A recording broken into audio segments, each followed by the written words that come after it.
tremendo.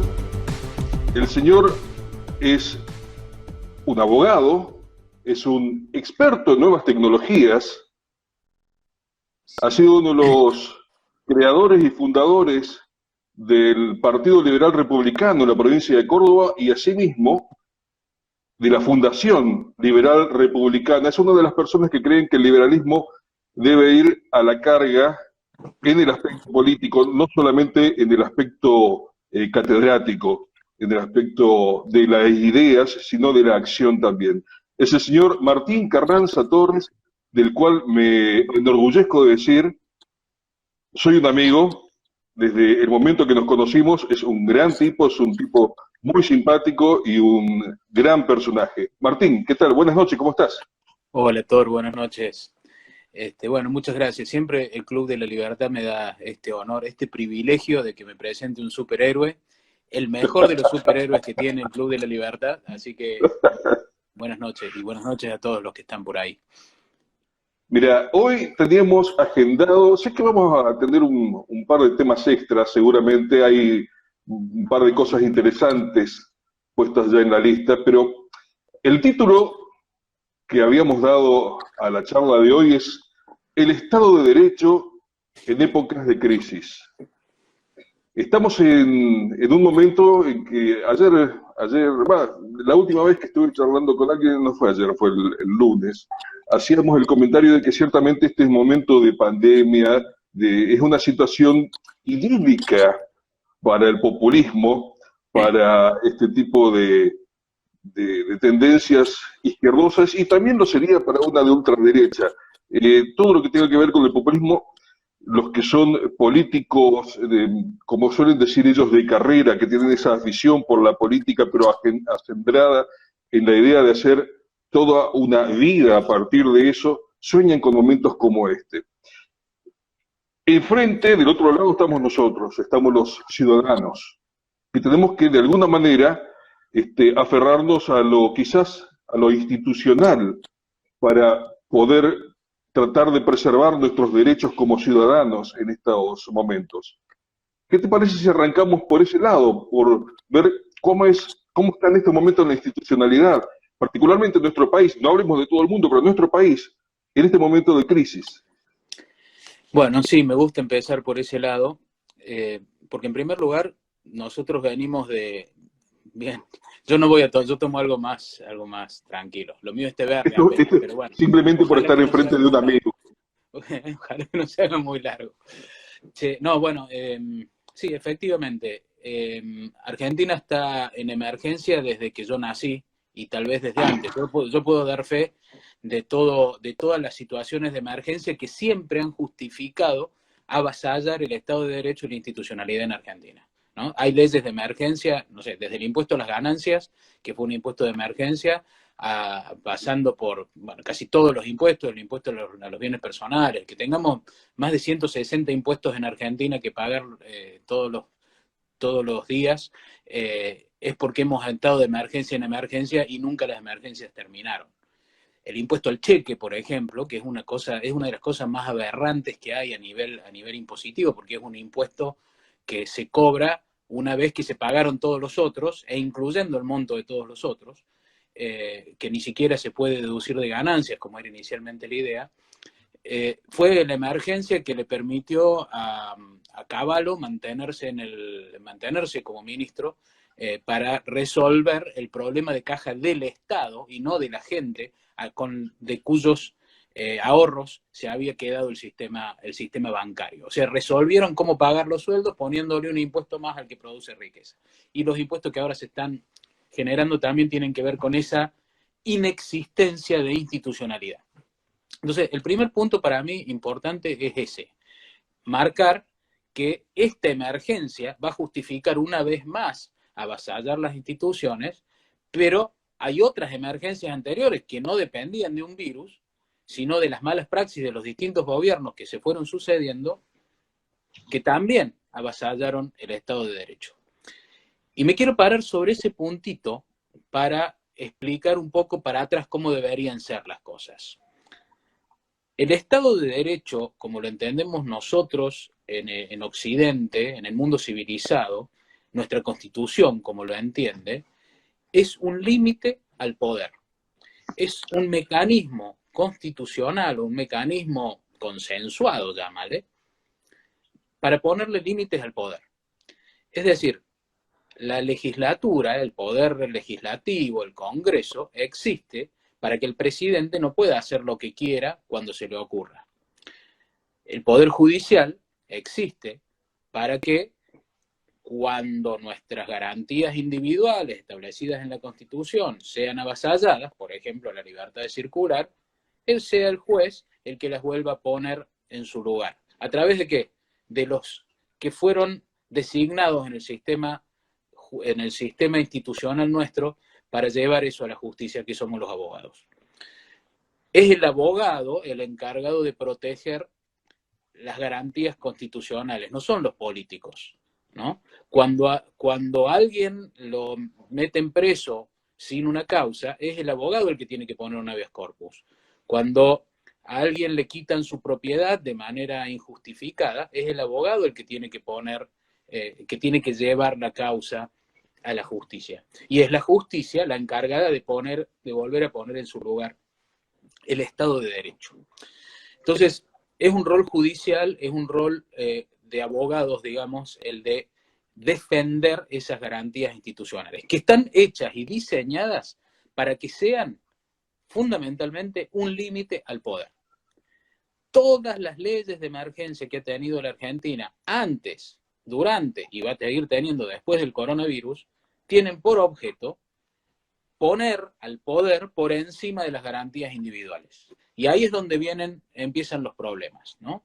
Todas nuestras garantías individuales son violadas cada vez más, cada vez tenemos menos derechos, cada vez debemos más plata de impuestos, cada vez tenemos menos capacidad de producir, cada vez tenemos menos riqueza en definitiva, porque cada vez el poder se queda con más derechos nuestros y nosotros los justificamos, no solamente con las elecciones, sino fundamentalmente dejándolos hacer y renunciando por omisión a nuestros propios derechos, no ejerciéndolos. Digo, no es nada nuevo esto, lo que vos mencionabas, toda esa ristra de impuestos que han venido a título de, es solamente por una temporada, esto es simplemente por una emergencia, arrancando por el IVA, que el IVA se transformó en un momento de lo que había sido en los 10.5 al 21, nuevamente por otra emergencia. Esto va a ser nada más que temporal. Los temporales nos han pasado por arriba y vivimos de temporal en temporal. Vivimos en esta situación de desastre institucional. ¿Cuál es el rol verdadero que debería cumplir el Poder Judicial o el Poder Legislativo, los otros poderes republicanos en esta crisis? Deberían tener un rol de... ¿Es posible que tengamos en algún momento poderes que respalden a la República en esta situación donde el Poder Ejecutivo nos vive pasando por arriba? Sí, una de las cosas muy graves que me parece que están pasando a partir de esta pandemia es que el Poder Judicial ha decidido autopercibirse no esencial. El Poder Judicial se autopercibe como un poder no esencial en estas circunstancias, cuando es precisamente de los poderes del Estado el más esencial de todos. El que debería estar primero de todos. El primero de todos debería ser el que se debería poner a la cabeza, por ejemplo, pero no por la cosa esa inocente, diría, dentro de este contexto, dentro de este contexto de emergencia, como por ejemplo la existencia de sobreprecios en las compras, ¿no? Eso sería un tema completamente secundario, si se quiere, en estas condiciones, pero precisamente para eso existe el Poder Judicial. Y aparte, ¿no? nosotros sabemos que ese es un negocio típico del Poder Ejecutivo. Digamos, ponele que siempre va a tener alguna justificación, pero justamente es el poder judicial el encargado de resolver esos problemas, ¿no? Precisamente porque estamos en emergencia, es necesario que el Poder Judicial, yo no digo que salgan a contagiarse, que vayan todos, yo digo, deben dar una solución, pero debió haber sido, al revés de lo que ocurrió, el Poder Judicial el que se ponga a la cabeza como poder del Estado de esta crisis para garantizarnos a los ciudadanos que nuestros derechos, que nuestros intereses, que nuestras garantías individuales, pese a la situación de emergencia en la que estamos, van a ser protegidas. Nos han desprotegido, nos han dejado, nos han abandonado. Es un poder judicial abandónico que decidió cerrarse para no enfermarse de coronavirus y que no sabemos cuál va a ser, cuándo van a volver a cumplir con su función. Entonces, ahí me parece que hay una primer situación, hay una primera situación muy grave, que es esta autopercepción del Poder Judicial de que no es esencial en situaciones de emergencia, cuando precisamente es absolutamente esencial, es mucho más esencial que en condiciones normales. Y no digo que, podrían estar hoy jueces, secretarios, empleados y demás trabajando para dictar las sentencias que en muchos juzgados estaban muy atrasadas y sacarlas, por ejemplo, ¿no? Podrían dictar sentencias. ¿Qué problema habría con dictar la sentencia en los juicios civiles que estaban? ¿Qué problema habría en hacer audiencias online para conciliar asuntos laborales? Y de paso, mover un poco también, no suspender los derechos de todos que no tienen nada que ver con la pandemia, si cada uno desde su casa lo puede hacer. ¿Qué problema habría en que las causas penales, digamos, en lugar de liberar, se ha dado una situación tan ridícula que están liberando a todos los presos, mientras que todos los que no estábamos presos estamos encerrados, ¿no? Entonces, virtualmente presos. claro, ¿y qué problema habría con permitir hacer audiencias de juicio, que la comunidad pueda seguir confiando en que existen instituciones y que hay otros problemas que sí se pueden resolver porque la tecnología hoy lo permite, porque trabajando con buena voluntad se hubiera podido? Entonces, ahí yo veo que hay un problema, un muy grave problema inicial con la desaparición del Poder Judicial. El Poder Judicial ante esta crisis, en lugar de tomar el mando, de tomar su poder y ejercerlo, nos abandonó. Nos abandonó los ciudadanos. Simplemente se han lavado las manos, o sea, háganse cargo ustedes, o sea, yo no estoy más acá, mientras tanto, no sé cómo se las arreglan, fíjense, traten de arreglárselas solos, pero yo me lavo las manos, o sea, me lavo las manos porque aparte me tengo que proteger del virus. Sí, tal cual. Es irónico. Y me lavo, y digamos, hay situaciones que sí requieren del Poder Judicial. Ahí me contaban hoy, hay una señora santafesina que la encontró visitando a su hijo en Córdoba, el cierre, la cuarentena, digamos, la prohibición de circular la encontró en Córdoba, pero está haciendo un tratamiento crónico para sus propias enfermedades en Santa Fe y no puede volver. Esos son los casos que el Poder Judicial tiene que resolver, y de manera rápida, eficaz, inmediata. Tiene que resolverlo, tenemos que darle solución a esos problemas. Hay un montón de gente en sus casas con los mismos problemas que tenían antes de la pandemia. Y me parece muy bien que establezcamos una cuarentena, pero no podemos renunciar a las otras situaciones que también están ocurriendo, la situación de violencia familiar, que en donde la cuarentena las agrava, situaciones de hambre real, de familias enteras que están conviviendo en una pieza y no pueden salir a comprar porque no tienen la plata para salir a comprar la comida. Hay un montón de situaciones en donde precisamente son las instituciones republicanas las que nos tienen que dar soluciones. No alcanza con que haya un alto consenso para los gobernantes en este aspecto. Y ahí me parece, si me permitís, una pequeña disquisición, ¿no? O irnos un poquito para atrás. La Argentina, Latinoamérica en general, la América tanto hispánica como portuguesa, tenemos un atraso institucional de aproximadamente 300 años, que en algún momento lo íbamos a pagar, y me parece que ha llegado el momento de pagarlo. Lo estamos pagando ahora, los vamos a empezar a pagar ahora. Cuando en el siglo XVI empezamos la conquista española o papal del territorio americano, en Europa ya empezaban a cuestionarse un montón de instituciones medievales que acá se implementaron de manera obligatoria. Toda la riqueza evolutiva institucional de Europa de Occidente en general, a partir del siglo XVI, en América del Sur la perdimos. La conquista americana, la conquista de América del Sur, o la conquista de la América hispánica, de la iberoamericana, digamos, toda la conquista de Iberoamérica tuvo una característica de elusión o eliminación de los derechos de propiedad. La conquista de Estados Unidos, que terminó con la independencia en 1776, tenía un camino inverso.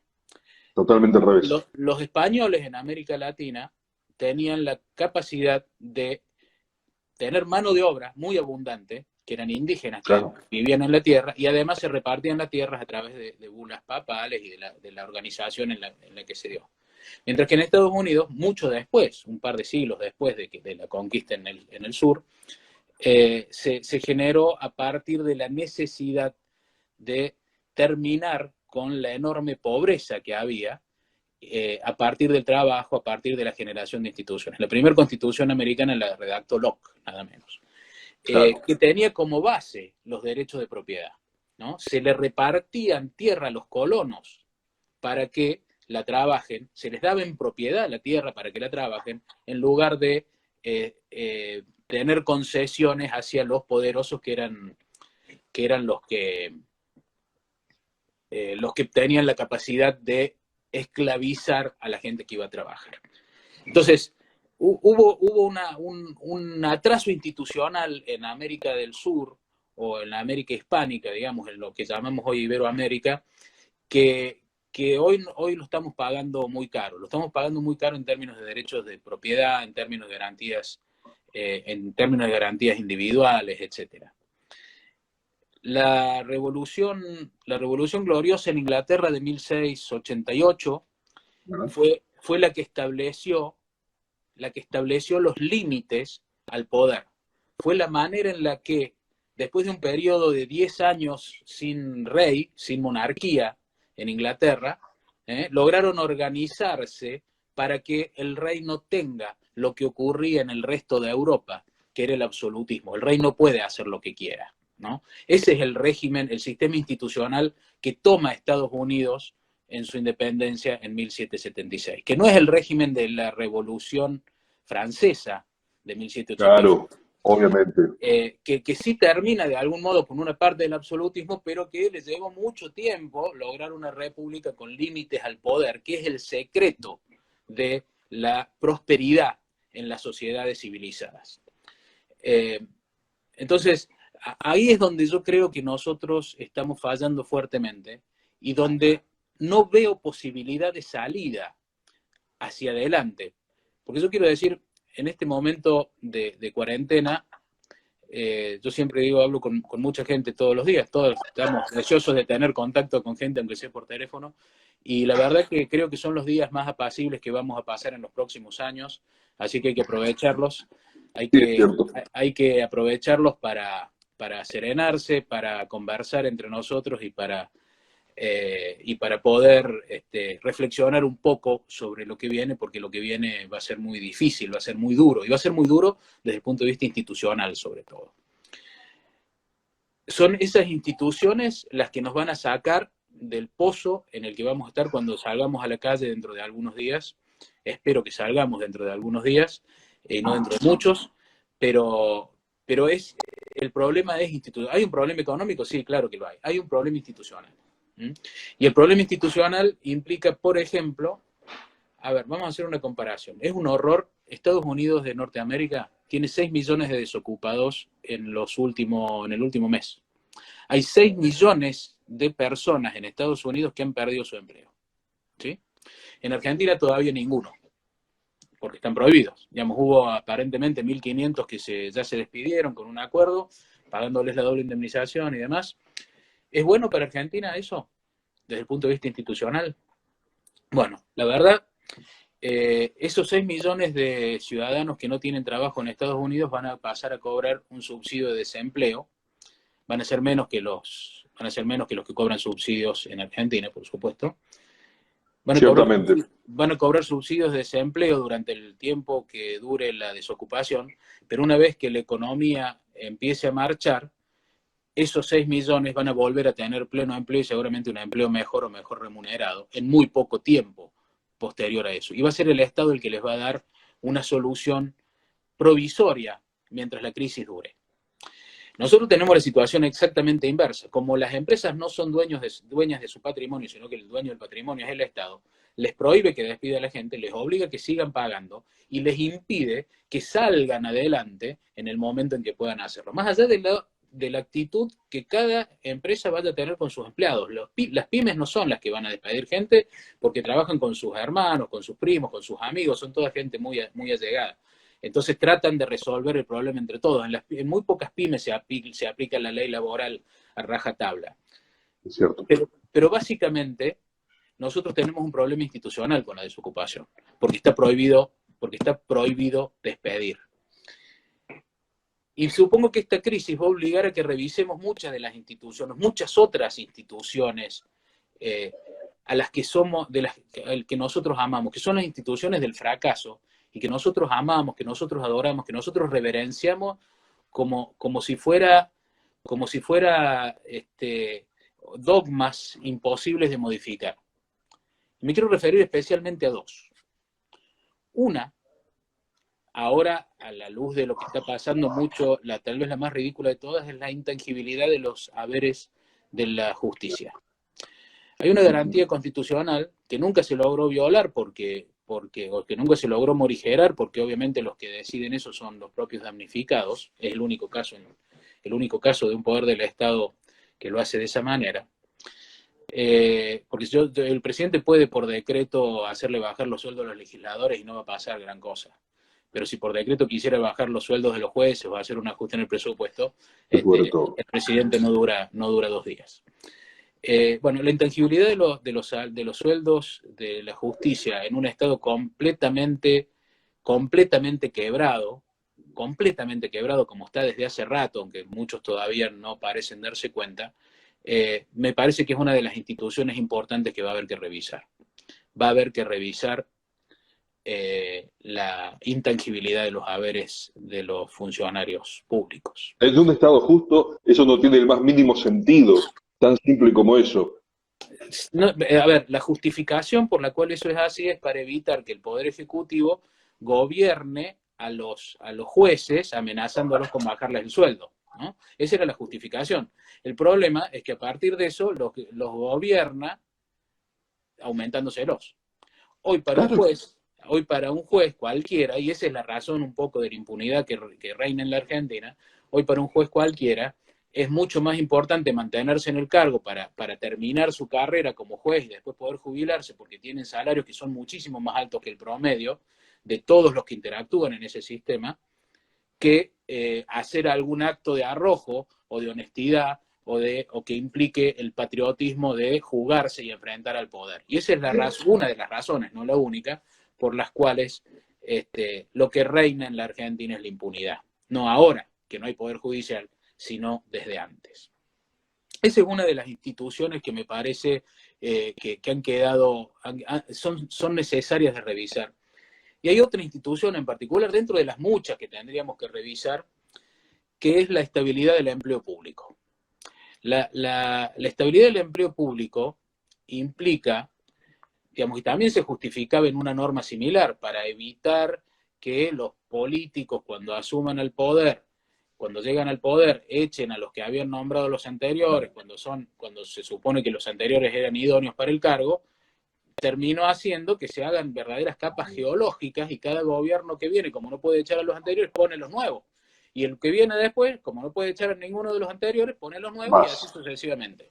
Entonces vamos creciendo en cantidad de empleo público, casi todo ese empleo público inútil, digamos, o muchos de ellos no son necesarios, no son imprescindibles, porque precisamente para eso existe la estabilidad. Y la estabilidad no significa que se los pueda echar inmediatamente después, significa que se los puede echar en las mismas condiciones que echaría a un privado. Le paga una indemnización y se va. Entonces no condeno al Estado a pagar salarios de manera permanente. Pero bueno, en lugar de hacer eso ante un Estado quebrado, nosotros en una situación de crisis hacemos al revés. Estatizamos la norma para las empresas privadas. prohibimos a las empresas privadas despedir igual que si fuera el Estado, cuando las razones por las cuales se genera una situación y la otra, una garantía y la otra, son exactamente inversas. Entonces, me parece importante en estas épocas en donde estamos todos a la merced de lo que el consenso del Poder Ejecutivo diga, y quiero decir que el presidente tiene un liderazgo en esto muy importante, y no estoy criticando en absoluto ninguna de las medidas del Poder Ejecutivo en general que se han tomado en relación con esto. Creo que en las condiciones en que estamos, está haciendo bastante bien las cosas. Quiero ponderar eso para que no... Yo no soy de los que cree que la culpa de todo es el peronismo y que si hace el peronismo está mal y si lo hago yo está bien. No. Me parece que en las condiciones que está la Argentina, lo que está haciendo el gobierno está bien en términos de ejecutividad, ¿no? El liderazgo del presidente en este aspecto es muy valorable y es muy necesario además en estas condiciones. Ahora, ¿cuánto va a durar? No lo sé. Y que nos hemos quedado sin ninguna garantía constitucional, es un hecho, y es muy importante que empecemos a revisar estas cosas, que empecemos a reflexionar sobre estas cosas, porque en algún momento vamos a tener que salir. Y cuando salgamos, si no tenemos poder judicial, no tenemos poder legislativo, nuestras garantías, no tenemos quien defienda nuestras garantías constitucionales, y no tenemos ni siquiera la posibilidad de quejarnos, porque además tenemos ¿cómo es? El cibermonitoreo y todas estas cosas. Bueno, ahí es donde vamos a ver que la degradación institucional era un problema mucho más grave que tal vez que el de la salud, y mucho más grave, por supuesto, que el de la economía. Cambiando un poquito el enfoque, tranquilo, cambiando un poquito el enfoque, nosotros los liberales somos quizás en demasía un tanto obsesionados con ciertas relaciones que tienen que ver la economía con las situaciones tanto de crisis como gubernamentales.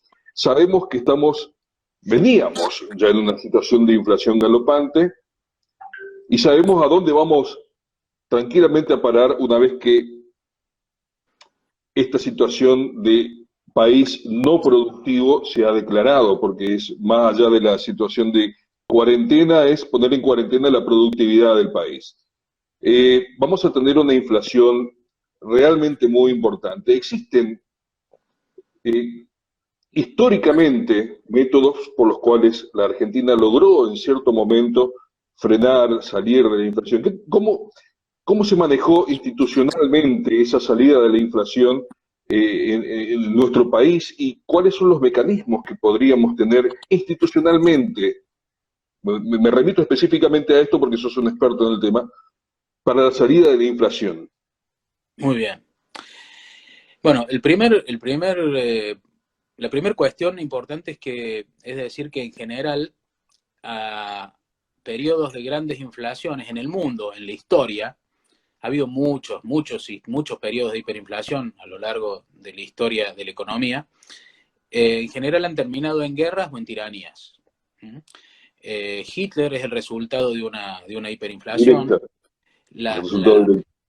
Claro, de hecho, de alguna manera la Revolución Francesa también ayudó bastante. Era el absolutismo, pero ayudó mucho también la inflación y la estafa de John Law, un escocés que era un fenómeno, un escocés que manejaba la economía, manejaba un poco la economía y les hizo una pequeña estafa, una gigantesca estafa con las posesiones, con una compañía de las posesiones americanas de Francia en Nueva Orleans, y en Orleans era la casa de Orleans era la del rey, justamente era la casa del rey. Bueno, había una compañía francesa de este tipo, les vendía acciones a lo loco, inflacionó, digamos, el valor, emitió la moneda. La idea de él, la obsesión de él, que los holandeses y los ingleses nunca lo dejaron y por eso terminó en Francia.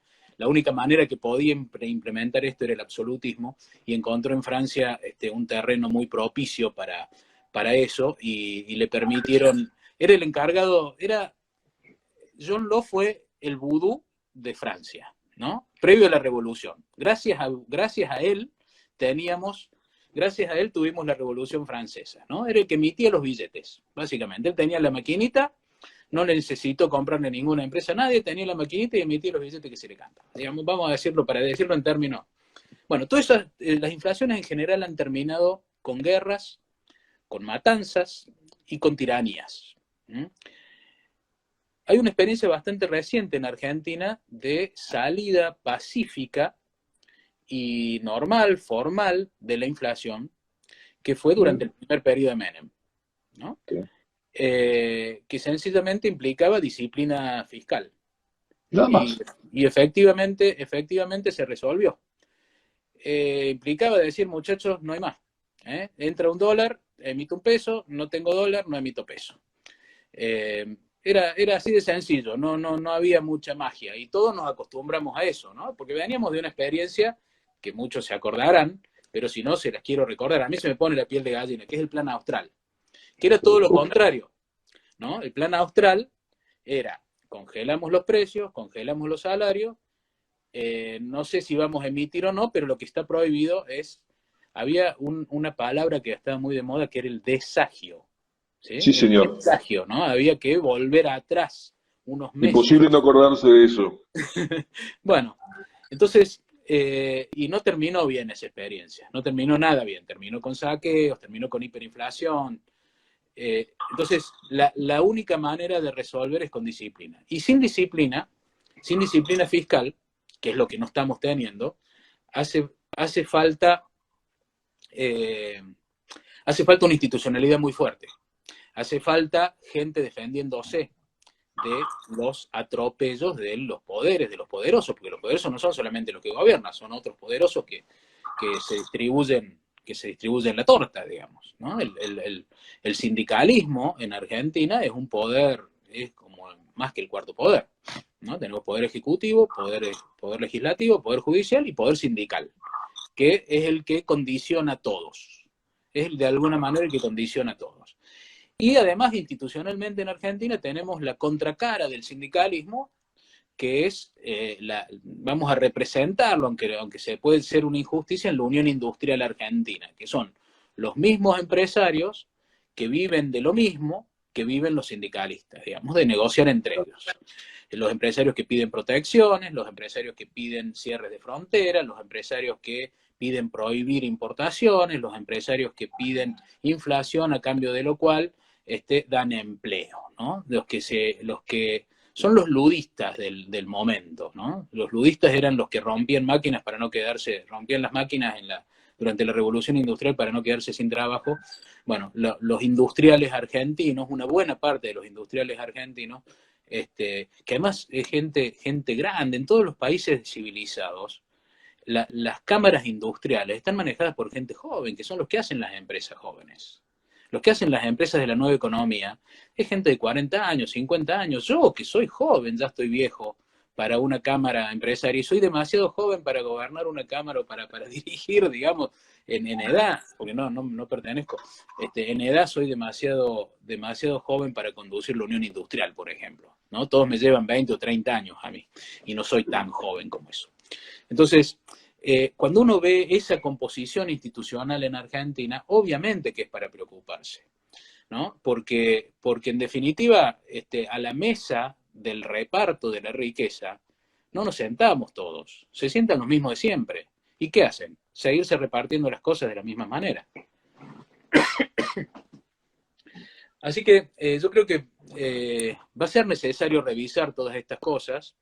El sistema de salud, entre otras, tiene un problema. El sistema de salud privado es mucho peor que estatizado, porque depende de los sindicatos, ¿no? Los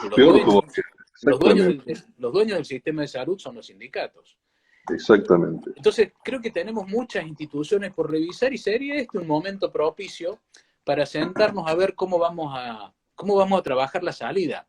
Yo creo que reconociendo el mérito y reconociendo el liderazgo del presidente en este momento de crisis, y creo que hay bastante consenso en reconocer el trabajo o el criterio del dirigente, del presidente en este momento, Me parece que sería bueno que aprovecháramos para reflexionar un poco y para conversar sobre lo que va a venir después. ¿Cuál va a ser la institucionalidad cuando la cuarentena haya terminado? Lo que pasa es que yo creo que para lo que va a venir después hay demasiada gente frotándose las manos en este momento. Está como haciéndose la idea de que, bueno, una vez que nos consagremos como los salvadores del país en el peor de los momentos, porque no seamos tontos, hay muchos números que se están dibujando, hay mucha situación que se está ocultando, hay, hay mucho premio que quiere ser levantado y mostrado en su momento una vez que termine esto. Vamos a tener que ponernos serios veedores de cómo se sale de esta situación. Voy a otro lado también cercano a esto. ¿Cuál es el rol institucional de esa oposición que lo sabemos nosotros, de cierto modo, cuando esto termine y en este momento y en otro, ¿dónde estamos hoy los liberales como oposición a todo esto? ¿Tenemos un lugar definido? Yo sé que vos tenés un pensamiento en particular al respecto. Quiero escucharlo. Bueno, es muy buena esa pregunta. Justamente uno de los síntomas de la decadencia institucional, uno de los síntomas del totalitarismo que se avecina es el exceso de consenso, ¿no? Cuando la oposición toma la actitud de decir, bueno, es momento de que rememos todos juntos, no cuestionemos tanto, dejemos que las cosas anden, lo importante es la salud y no la economía, todas esas cosas que parecen tener unanimidad y que por lo menos es nuestra función como personas inteligentes, al menos cuestionarlas. No digo que haya que salir a hacer una revolución, ni mucho menos, pero sí cuestionarlas, y es función de la oposición sí resolver los problemas, pero también tener claro el rumbo que se pretende dar con posterioridad. Es el momento en que la oposición tiene que estar pensando, que tiene que estar ubicándose en qué lugar, en qué rol va a estar y sabiendo qué es lo que se puede, cómo se puede dibujar el mapa una vez que esto se termine. Cada uno tiene que estar encontrando su posición, calculo yo que esa es la idea. Totalmente. A ver, la Argentina, sabes que siempre ha tenido, desde hace muchos años, y a mí me duele mucho decirlo, verlo, tiene un problema de futuro. El problema de los dirigentes de Argentina es que ninguno nunca quiere marcar el camino. No sé, cuando Moisés llevó al pueblo judío a la tierra prometida, el pueblo judío tenía una visión de dónde iba a la tierra prometida, ¿no? Bueno, Moisés los llevó hasta minutos antes de morirse, le dijo es allá y se murió, pero sí los estaba llevando a algún lado. Había una tierra prometida, había un lugar, había un rumbo, había un destino común que los unía y los llevaba. Todos los líderes en el mundo marcan un camino a futuro. No, o sea, en Argentina, desde que yo tengo uso de razón, la única razón para votar a un líder, y es una razón que se ha convertido en un deber moral, es que no gane el otro. Y eso no es futuro, eso es pasado. Los otros no sé lo que fueron, pero sabe que ya fueron. Y esa es la razón por la cual una grieta se retroalimenta a sí misma y nos lleva institucionalmente siempre al pasado. Discúlpame, te anticipo que en cualquier momento se corta esto porque dura 40 minutos, pero vuelvo a retomar. O sea que en el momento en que esto se corte, estate preparado porque se corta, te invito de vuelta y arrancamos de donde estábamos. Bueno, dale. Esto dura 40 minutos. Nosotros estamos con el método gratuito acá, ese es el tema. Y a los que están escuchando lo mismo, se van a tener que volver a... Se tienen que de vuelta, es tan simple como eso, pero los 250, 800, 900 que estén ahí van a reengancharse sin ningún tipo de problema. Y van a tener una buena excusa para no volverse a enganchar, llegado el caso, porque se cortó. Eventualmente. Bueno, en ese aspecto, y antes de que se corte, quiero decir que también, ahora sí voy a ser muy crítico con el trabajo de los liberales como opositores y en la construcción política de los liberales hasta ahora. Nuestra performance políticamente, o sea, el esfuerzo del Club de la Libertad, lo que hacen ustedes en Corrientes, que es impresionante, los dirigentes que hay en todo el país tratando de capacitar gente y demás, no hay ninguna duda que son imprescindibles, son fundamentales. Lo del Club de la Libertad creo que es extraordinariamente bueno, y hay otras organizaciones también muy buenas. Pero la performance política de los liberales hasta ahora ha sido deplorable y tenemos que entenderlo de una buena vez.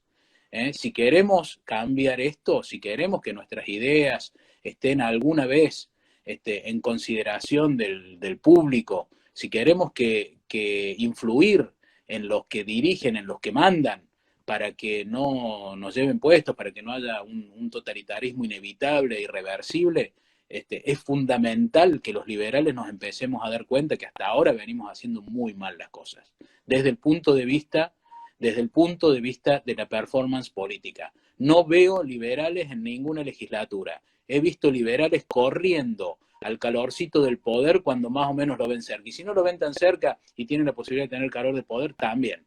Entonces, muchachos, los liberales también acá están llamados a remangarse, a dejar de creerse los mejores del mundo, los que tienen las respuestas a todos, y dar la batalla cultural en el barro de la política, porque la política es barro y hay que embarrarse si queremos cambiarla. Lo siento mucho, muchachos, a veces habrá que sentarse y negociar, habrá que hablar menos de economía y más de instituciones, porque la libertad tiene que ver más con las instituciones que con la economía. La economía es el resultado, en todo caso, de los límites que le establecemos al poder. Tenemos que salir y sentarnos a negociar con gente con la que nunca hablaríamos ideológicamente y entender que algo de razón tienen y que es necesario que tengamos un futuro común. Es necesario que los liberales tengamos también, le marquemos a la gente a dónde queremos ir, porque esa es la manera en la que se dirigen los países, en la que se dirigen las comunidades, en la que se dirigen las sociedades.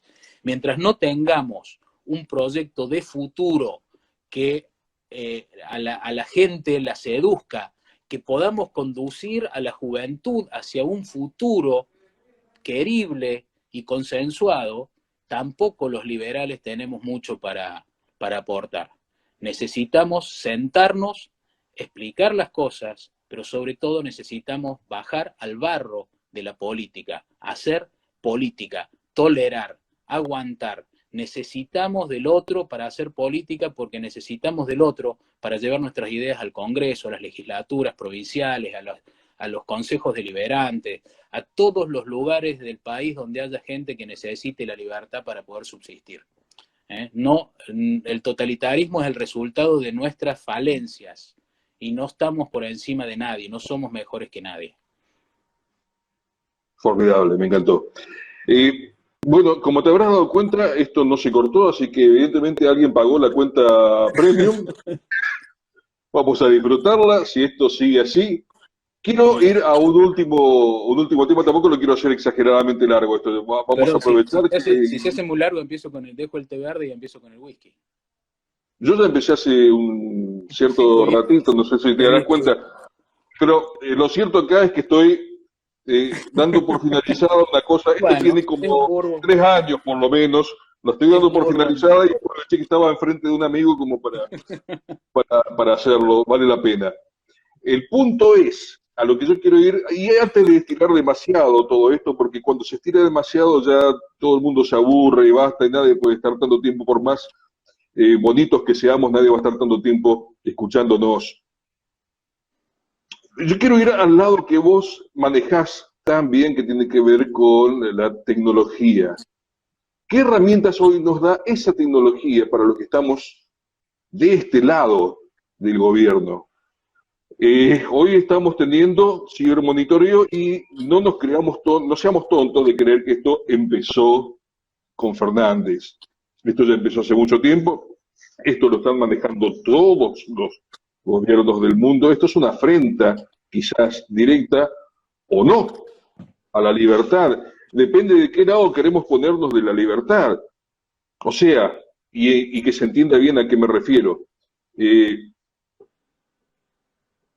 La libertad de la República, la libertad del individuo. ¿Cómo lo ve esto la institución? ¿Cómo se puede manejar esta situación en cuestiones como cibermonitoreo y cómo elementos tecnológicos de hoy como el blockchain pueden darnos una mano en cuanto al manejo, a la revisión, al control de las cuestiones que están fuera del alcance normalmente de los ciudadanos, que es el gobierno, los poderes, etcétera, etcétera.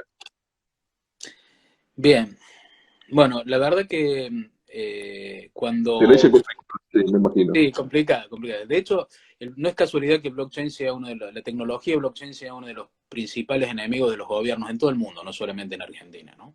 Porque Ciertamente. es demasiado transparente para administrar y demasiado anónimo para que nosotros podamos tomar nuestras propias decisiones, ¿no? Exactamente por eso lo menciono. Claro, entonces hay una cuestión que, hay un montón de cuestiones que la tecnología resolvería, que la tecnología resolvió, pero que precisamente la falta de institucionalidad, la voracidad de poder de los gobernantes impide que se aplique. Ahora, eh, efectivamente, no es este gobierno el único que mira lo que pasa en las redes sociales.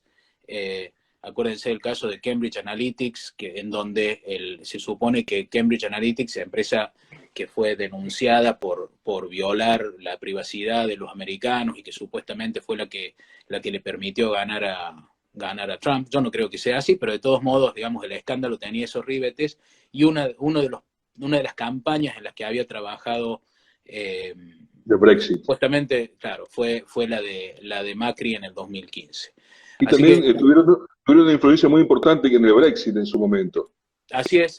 También le achacan la victoria del Brexit, digamos, se supone que tiene que ver con eso. Yo no creo que sea tanto, porque evidentemente si usaron esas herramientas, después todos los que perdieron, no lo habrían hecho. Entonces se ve que la herramienta tan influyente desde el punto de vista electoral no era. Pero efectivamente ha habido en todos los gobiernos, no solamente de este país, sino de todos los países, un avance en esa institución que es la privacidad y la libertad de expresión, pero sobre todo la privacidad, porque la libertad de expresión en todo caso es el resultado de la privacidad.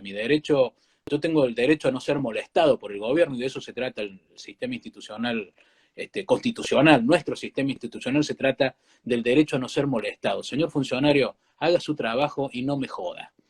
Yo hago lo que se me Exactamente. canta. Todo lo que no me está prohibido, todo lo que no me está prohibido me está permitido. Y usted, señor funcionario, solamente puede hacer aquello que es obligatorio. Y lo demás no lo haga. No me joda, no me moleste. Yo en mi casa hago lo que quiero, opino lo que quiero, lo insulto a usted todo lo que quiero y usted se las aguanta porque usted es un empleado mío.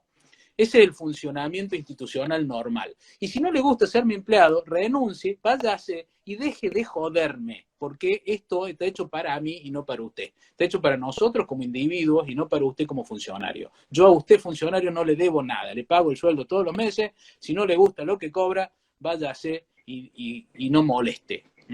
Qué importante trabajo es hacer que toda la gente en este país, que todos los ciudadanos de este país entiendan simplemente esa posición. ¿Dónde está el funcionario público? ¿Dónde estamos nosotros? ¿Dónde está el gobernante y dónde estamos nosotros? ¿Dónde está el juez, el poder legislativo? ¿Dónde estamos nosotros? Así es. Ojalá, o sea, parte de la función de estos think tanks, como somos nosotros, como es todas las fundaciones liberales que estamos trabajando fuertemente en esto, es dar a conocer estas cuestiones, que la gente se dé cuenta cuál es su posición respecto del gobierno y no que tenemos que estar agradecidos de lo que hace el gobierno, sino que tenemos que darnos cuenta que somos nosotros los que hemos puesto al gobierno ahí y lo estamos alimentando, entre otras cosas. Así es, así es. De eso se trata. Como verás, no hemos hablado de economía en toda la casi hora que llevamos y no es lo más importante. Lo más importante son estas cosas. La economía se resuelve sola una vez que tenés mecanismos institucionales que permiten que la gente genere riqueza. Entonces, cuando no nos esclavicen, cuando nos dejen producir, cuando nos dejen de molestar, recién vamos a poder salir del pozo. Y sí salimos todos juntos en los mismos términos que Adam Smith lo explicó con toda claridad. El panadero no hace el pan para satisfacer las necesidades de sus clientes, lo hace el pan para satisfacer las suyas propias. El zapatero fabrica zapatos para satisfacer sus propias necesidades. Tiene que vender la mayor cantidad de zapatos a la mayor cantidad de gente y por eso tiene que hacer que la gente demande su producto para que él pueda comer. De esto se trata la economía, no es tan complicado. Pero a la vez ubicar en su lugar al gobierno implica que el ciudadano se dé cuenta de cuál es su posición, cuál es su obligación y cuál es su responsabilidad como ciudadano, porque estamos mal acostumbrados a gobiernos que pretenden ser paternalistas y donde donde se encuentra la mayor parte de la población del país cómoda en la situación de decir, ¿y qué hace el gobierno respecto de esto? ¿Por qué no lo regula? ¿Por qué no? Es muy notable cómo nuestra gente, como nuestro argentino promedio, solicita regulaciones del gobierno, solicita el paternalismo de la institución, de la institución estatal, y cómo se creen inclusive esa famosa gran mentira, esa gran falacia de que el Estado somos todos. Es un Así es. gran error. Ayer estaba una de las integrantes del Club de la Libertad haciendo una entrevista con un argentino, un correntino particularmente, que está viviendo en Nueva Zelanda. Él estaba absolutamente extasiado con lo que es eh, la, el gran parecido que hay entre Argentina y Nueva Zelanda y la gran diferencia que hay a la vez respecto, respecto nuestro. Yo siempre menciono el hecho de que allá por 1984 los neozelandeses estaban prácticamente igual que estábamos nosotros el año pasado, porque esta es una cosa muy particular, a eso me refiero. El año pasado con paros por todos lados, con movilizaciones, con problemas económicos absolutos, con un Estado absolutamente sobredimensionado, y a partir del 84 se dieron cuenta qué es lo que tenían que hacer y enderezaron el país. Eso es algo que tenemos que tomar definitivamente como ejemplo. Y entre otras cosas, una de las cosas que mencionaba este correntino viviendo en Nueva Zelanda es la importancia de lo que es la responsabilidad de cada uno de los ciudadanos en lo que es su papel. Hoy en día, hoy, Nueva Zelanda no tiene las restricciones que tenemos nosotros respecto de la pandemia. Cada uno es libre de circular, cada uno es libre de comerciar, cada uno es libre de ejercer su libre albedrío, pero a la vez es responsable de cómo se mueva. O sea, cuando tenés una civilidad que entiende cuáles son las reglas y cuáles son las nuevas reglas que hay que acatar, porque hay una situación que nos sobrepasa, cada uno de los ciudadanos se amolda a eso y o se restringe o se hace responsable de lo que es su propio movimiento respecto de la comunidad, respecto de la gente, respecto de los demás. Ese tipo de responsabilidades nosotros sabemos que en Argentina son bastante complicadas, porque somos un país donde nos justificamos muy fácilmente respecto de este es mi momento, esta es mi oportunidad, si no lo hago ahora, ¿cuándo más lo voy a hacer? Todos los demás lo hicieron, yo no lo voy a hacer nunca, soy un salame. De la misma manera nos encontramos diciendo, ok, es el momento en que le dieron la posibilidad a los pobres jubilados de salir a cobrar, cobremos ahora, no lo hacemos nunca más, y tenemos 3.000, 5.000 jubilados haciendo cola delante de los bancos. Todas las cosas que nosotros somos testigos más patéticamente en esta situación todavía. Es que hay una relación directamente proporcional entre libertad y responsabilidad. A mayor Totalmente. grado de libertad, mayor grado de responsabilidad. Y por eso es que es importante en estas situaciones donde la libertad se limita, que existe un poder judicial más fuerte, más importante, más protectivo de las garantías individuales. Porque a menor libertad hay menor responsabilidad. Y ocurren cosas como, yo los absuelvo a todos los jubilados que fueron a cobrar. Tomaron la única decisión racional que podían tomar en ese momento. Tratar de cobrar lo antes posible. Sí, a Por las jubilaciones ya supuesto, se les robaron, por les su- pagan una miseria porque los aportes que hicieron están en otro lado. No saben no saben si el mes que viene vuelven a cobrar. ¿Qué van a hacer? Cobran lo antes posible, obviamente. por Entonces, supuesto. pero ¿por qué no tuvieron la libertad de elegir absolutamente nada? No saben qué pasó con sus aportes porque no tenían la libertad de elegir otro sistema previsional. Tampoco pudieron gestionarlo, tampoco pudieron controlarlo. Los aportes que ellos hicieron durante toda su vida se los llevó el Estado a cambio de, vaya a saber que, en una de las tantas emergencias en donde les quitaron libertades, o en las numerosas emergencias que transitaron a lo largo de su vida y que terminaron con su libertad y que terminaron con su responsabilidad. Y que nos Entonces, pusieron debajo de estos 700 y pico de impuestos que tenemos nosotros hoy en día. exactamente, exactamente. Entonces, me parece que ahí no hay un problema de irresponsabilidad propiamente, sino un problema de desesperación, pero sobre todo un problema de falta de libertad. ¿Qué otra cosa podían hacer? Si es lo único, la única decisión que podían tomar era ir. ¿Cuándo? Y lo antes posible. Entonces, efectivamente, hace falta, para que haya responsabilidad, hace falta libertad. Es muy claro el ejemplo de Nueva Zelanda, cuyo sistema institucional, de algún modo, deriva también de esa revolución gloriosa de 1688. No solamente por la cronología en la que se produjo la cronología en la que se produjo esa conquista o esa ocupación de territorios, sino sobre todo porque ellos, por más que viajaban los que estaban presos, digamos, y quedaban de alguna manera liberados, toda la institucionalidad que se generó en esas islas del Commonwealth, digamos, eran derivados de esa revolución gloriosa e implicaban lo que hablábamos recién. ¿Usted es funcionario? Bueno, yo soy su límite. Yo soy su límite. Usted no es un límite para mí. Yo soy un límite para usted.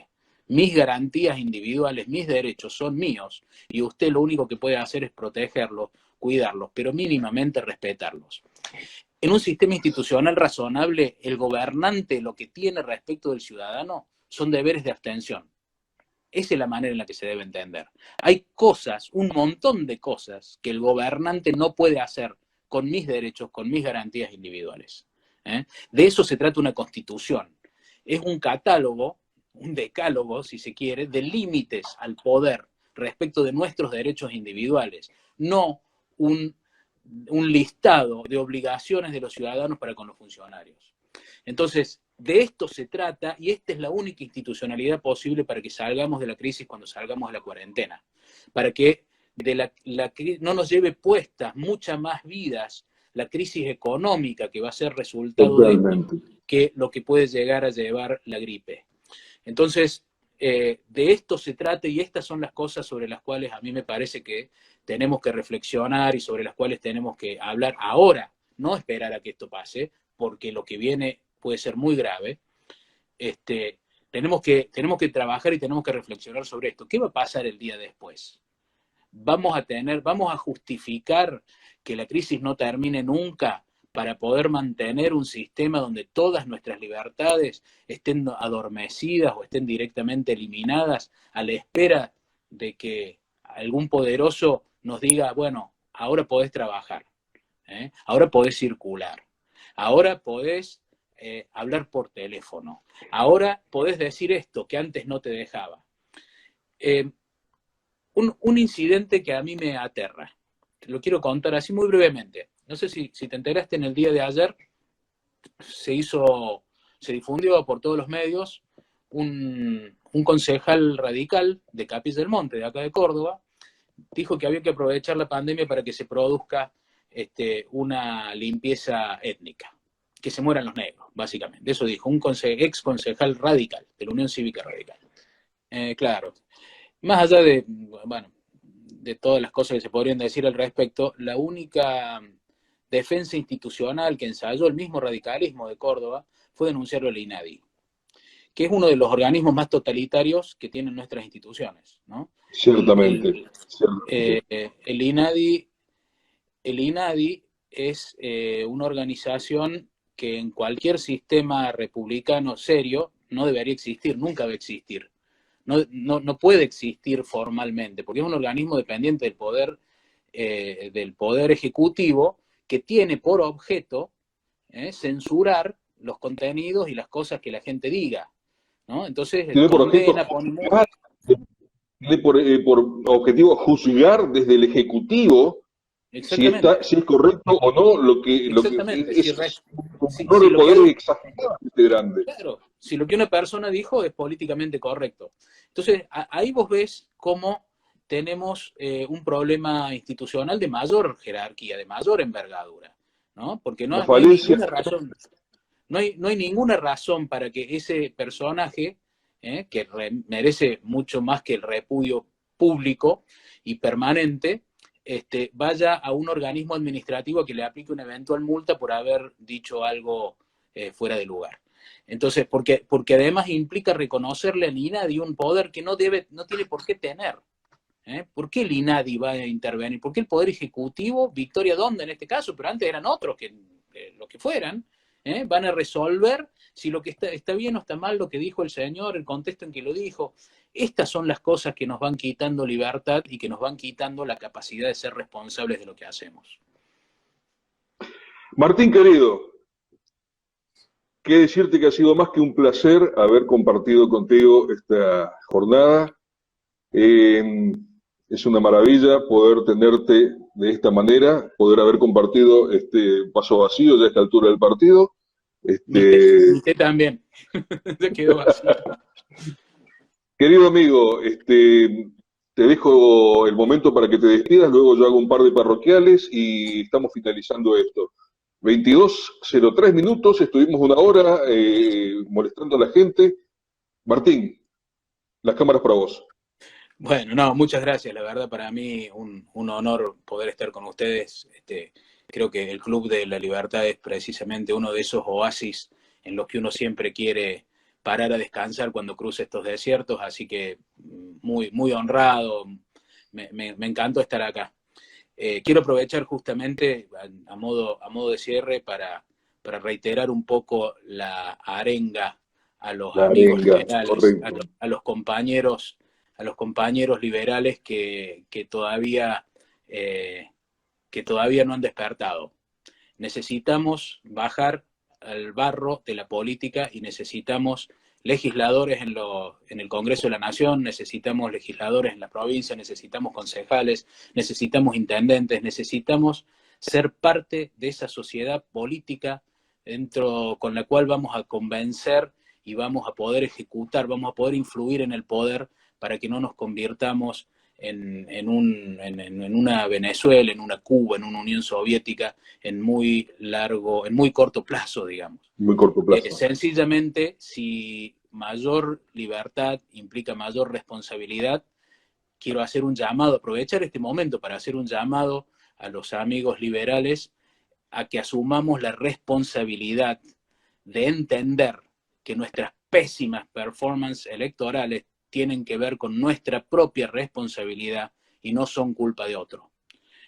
Es nuestra responsabilidad lograr influir en el poder a través del sistema democrático, republicano, representativo y federal que establecen nuestras constituciones, y ese es el llamado que quiero hacer. Tenemos que salir a hacer política, a escuchar, a entender, a comprender, a convencer, a poner nuestro esfuerzo en influir en los que toman decisiones a partir de la política, que tiene cosas muchísimo más importantes que nuestra propia ideología o que nuestros propios dogmas, que también los tenemos, por supuesto, y no tenemos las respuestas a todas las preguntas. Evidentemente sos una de esas personas que se corre de la idea del purismo. Me encanta. Martín, querido, para que veas, la gente que teníamos mientras estábamos en el vivo, antes de la caída, antes de la grieta que tuvimos, volvió y tenemos nuevamente el mismo número. Así que algo habrá valido lo que venimos comentando a lo largo de toda la noche. Un fuerte abrazo, doctor Martín Carranza Torres, abogado de la ciudad de Córdoba, que estuvo compartiendo con nosotros, conversando con el club. Fuerte abrazo, amigo. Gracias, muchas gracias a ustedes. Y yo me quedo acá comentando qué es lo que se viene para nuestros próximos programas aquí en programa. Esto ya lo estamos tomando como si fuera una cuestión de televisión. La televisión está desapareciendo violentamente, pero estamos acá nosotros. Conversando con el club el día de mañana, viernes 10, a partir de la hora 21, como siempre, como todos los días, va a estar el profesor Martín Krause, economista, docente, escritor, desde la ciudad de Buenos Aires, de la ciudad autónoma de Buenos Aires, una verdadera eminencia del pensamiento liberal, profesor en la UBA. Hay que ser profesor en la UBA siendo liberal? No es fácil.